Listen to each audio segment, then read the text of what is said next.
We're at the Concorde 2 in Brighton on the lovely seafront. We're doing a Juve Editions night, my own nights, which I'm kind of taking around the world, bringing the music back into clubs again, good music. And also because it's more of a specialist thing, it's not about the celebrity DJ thing, it's getting back into, you know, what clubs were always about. It's like the music and being able to deliver the music properly. It's more like the DJs working again, it's going back to work, hence all this equipment here. It's like this is a kind of almost like a little mini recording studio in the DJ booth. I'm here to work and I want to give the crowd a really good time. So here it's all music focused, so that lot can just go mad when they're here later. Hopefully people turn up. I'm going to be using these lovely CDJ-2000s, the new ones, and the DJM-2000s.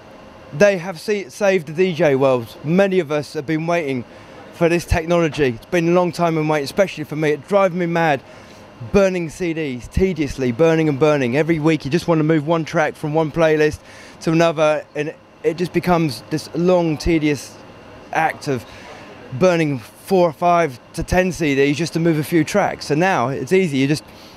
You organise all your music in Pioneer software, which is rekordbox. So literally you just get a new track, or you want to move a track, you drag and drop to your different playlists. It's as easy and simple as that.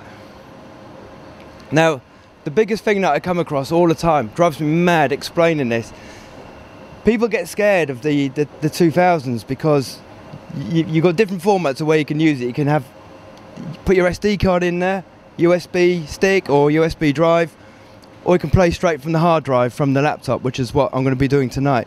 But people get frightened when they think SD card, USB, I'm going to put my whole music collection on there, 5,000 tracks, how on earth am I going to find my music? And they just presume alphabetically you're scrolling through this massive list trying to find a track, which is stupid because it doesn't work like that. The way it works is you must use rekordbox, and this is where you organise your music, and it's in a similar way. Most people have got an iPod or an iPhone now, and it's the same way iTunes works with an iPod, because basically an iPod is just a hard drive without the iTunes software. You make all your playlists in iTunes, you put your artwork, all that sort of stuff, you export it to your iPod, a mirror of what's on iTunes appears in your iPod. It's the same system here. You organise your playlists, you put in artwork, you put notes, you put artwork, you can colour the tracks, you can do absolute loads to the tracks, just like kind of almost going back to the old school way of when you used to sort out vinyl and put little marks on the record, etc. Then you export it to your SD card or your USB drive or your hard drive. It's a mirror copy of what's on there, goes onto your stick. Once you pop it in here, everything, the playlist, exactly how you saved it, shows up on the screen here. So your playlist, your artwork, exactly what you've done, cue points, loop points, everything is showing up on here. So you need to prepare on rekordbox first. The amount of times I tell people, don't get scared, get rekordbox, it's really, really simple, then export it and put it onto your stick and your SD card and you're off. Or you can do it this way and use your computer. I do this because I like the big screen. You know, you can see the whole tracks on here, and you know, at one look I can see all my playlists. So for me it's really, really easy to sort out just looking on the screen, but everyone's different, everyone's personal tastes are different. So tonight I'm going to be using rekordbox through my my laptop here to control the CDJs. And it's a really, really simple process. As I said a minute ago, I've got a LAN hub connection here, which is the LAN hub's built into the Pioneer. So I've got this Pioneer, it's plugged in, this Pioneer to the mixer, output going to the computer. So now I can control what goes into these CDJs, literally as easy as this. You can see here it's telling me that they're linked together.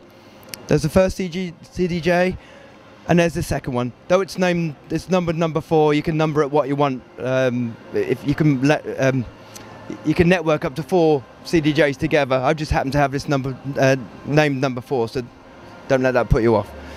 So it's literally go on your playlist, and you choose a track, say this one here, it's a really good track, drop it into the first player, and there it is, it's appeared here, so it's ready to go.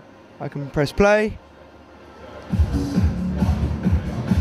there it is, as simple as that, really, really easy. The great thing is when these LAN together, as soon as you lift the fader up, it turns red, so it lets me know that this one is active. And it's the same here with the second CD, look, pop, goes red. So I can initially see which CD the fader is up and is playing, so you don't make the mistake of dropping the wrong track onto the wrong player. So when you've been playing CDs for years, there's all these things that you do with false of habit. Like when you eject the CD, usually the screen goes blank and all this disappears. So it lets you know that this player is empty. But here it doesn't. The track's always saying on the screen. So having this function here and this being red just lets you know that this one's active and this one's playing. So you don't do any silly mistakes of turning on and off by accident. It's like all these new things that you have to learn when you're playing with this format. So it's really, really simple. You can see, and I can see all my playlists there, the whole 18 tracks. And if I go to my classics section there, I've got loads of tracks in there. There's like 30 odd, 40 tracks now. So you can see they're all in there. So I can see them all on the screen. So I can choose this one, drag, drop it. There it is on the screen, ready to go. So simple, really, really easy. And it's going to save the DJ world, seriously. No more reburning lots of CDs, having CDs spread all over the place with scribble marker pen that you can't read. It drives you mad. It just makes your life so much easier because we all buy our music pretty much digitally now. We get our promos via digital format on our servers, or we click and download links. It's just so easy. From your hard drive, drag and drop into your playlist, bang, and you're off. It's as simple as that. No sitting there tediously having to burn those CDs anymore. So easy. The new DJM-2000 is a phenomenal mixer.